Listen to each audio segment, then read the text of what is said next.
Okay, selfie mode for those of you out there that are having an issue with selfie mode. It's the front-facing camera of my phone, so for those that complain about it, I'm just letting you know right now it's going to be like this for the entirety of the video. Anyway, so we're going to talk about cam phaser rattle, we're going to talk about turbo rattle, we're going to talk about rattles from the F150 in general.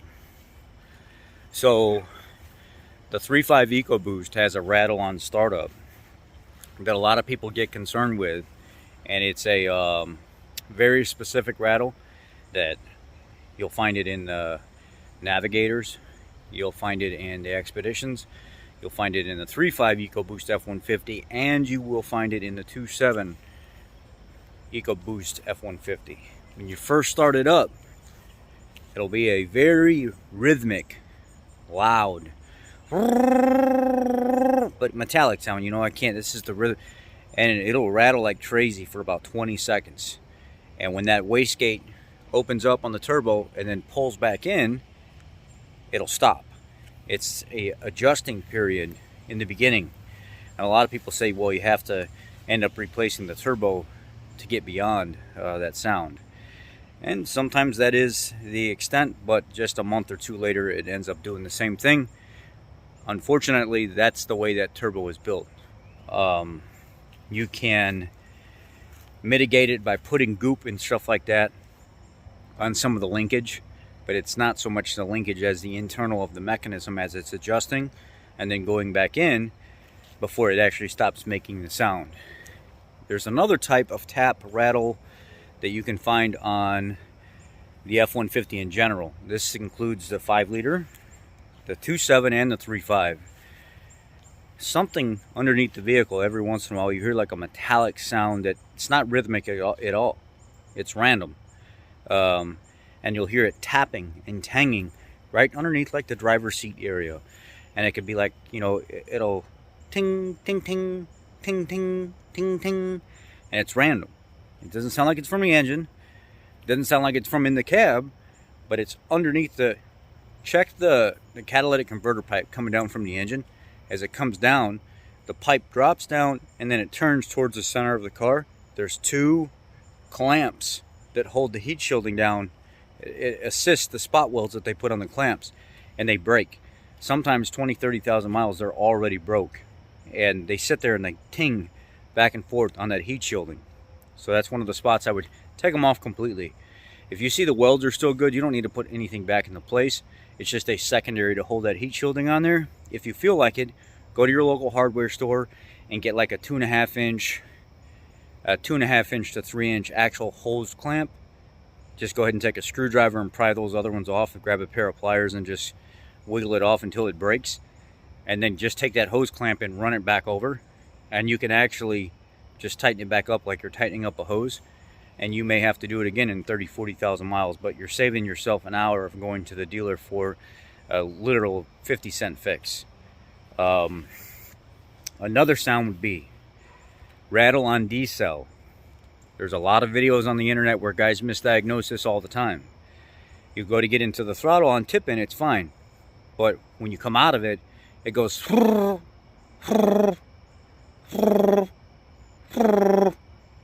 And it's only when you get out of the throttle you'll hear that tapping sound. How you can diagnose this, there's two ways.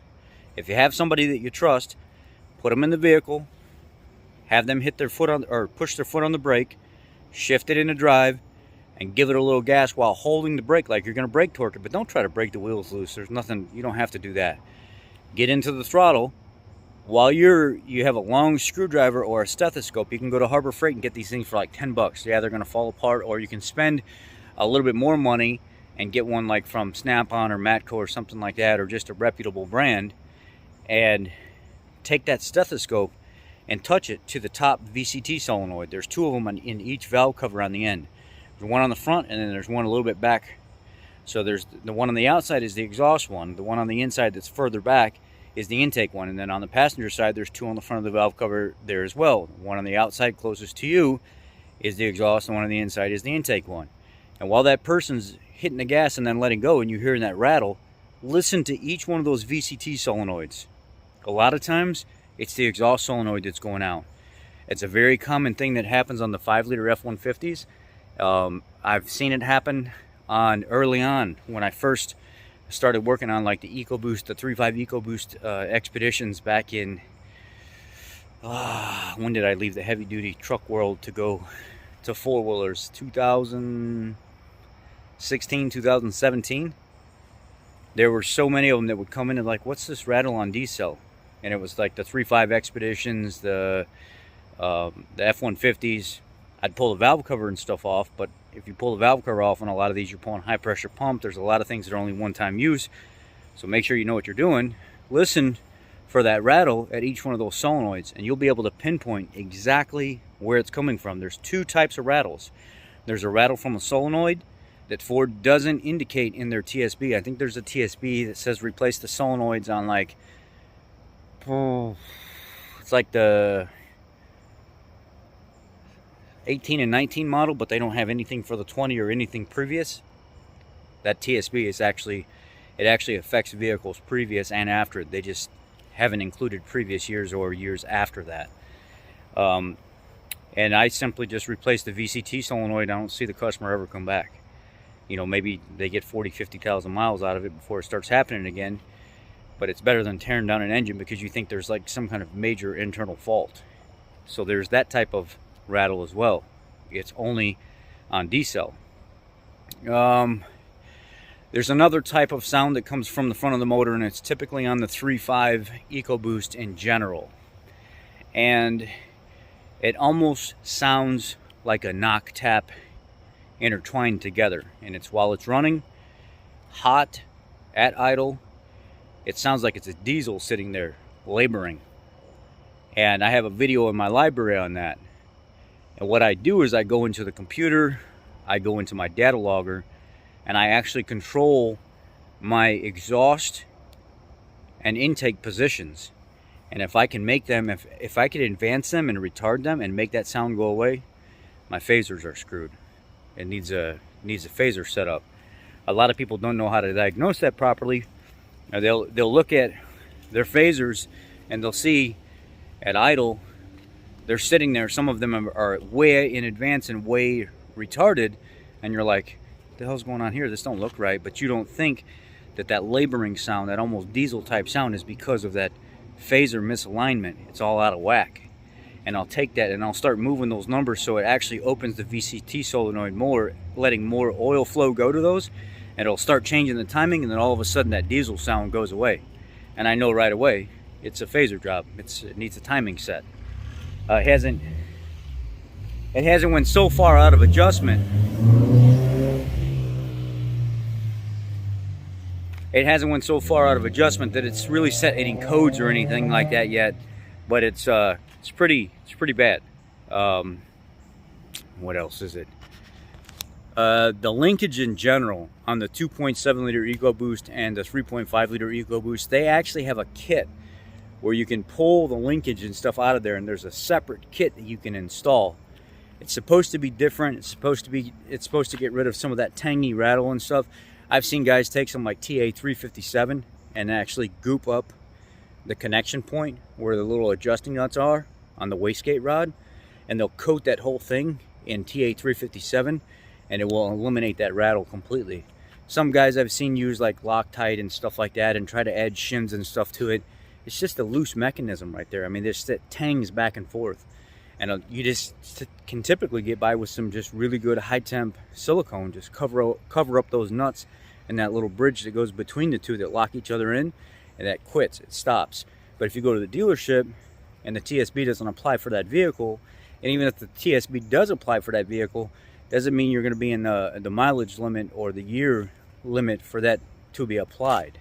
So it's better off you just kind of find a workaround yourself to bind that bridge up to the point where it's not rattling back and forth on that.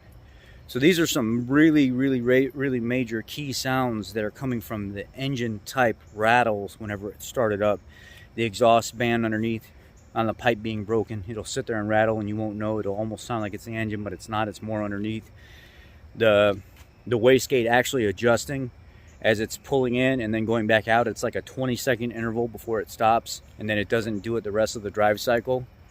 And then also the linkage rattling and stuff on the 2.7 EcoBoost and the 3.5 EcoBoost, because the linkage is kind of loose and chattery back and forth. And then the actual VCT solenoids themselves, that if you use a stethoscope on D-cell, you hear that sound coming from the motor only on D-cell. And then every once in a while you'll get like a chattering type, like you'll hear like an actuation coming from the motor. It'll sound like a door, like a throttle body open and close weird. It'll be like ching ching ching, and it'll go back ching ching ching. It'll go back ching ching ching ching ching ching ching. But it won't set a code or anything. The throttle body's acting up inside and it's not holding its position.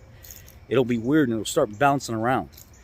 I've had them do that and not set codes, especially on the 5 liters, and then end up having to replace the throttle body because it's malfunctioning, but it's not to the point where it's setting any codes yet. It'll make like a ratcheting type sound, and it's real sporadic.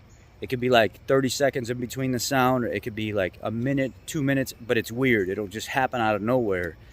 Put a new throttle body on it, and it doesn't happen for another 50, 60,000 miles, you know, if you're lucky. Just wanted to cover that with you guys. Thank you.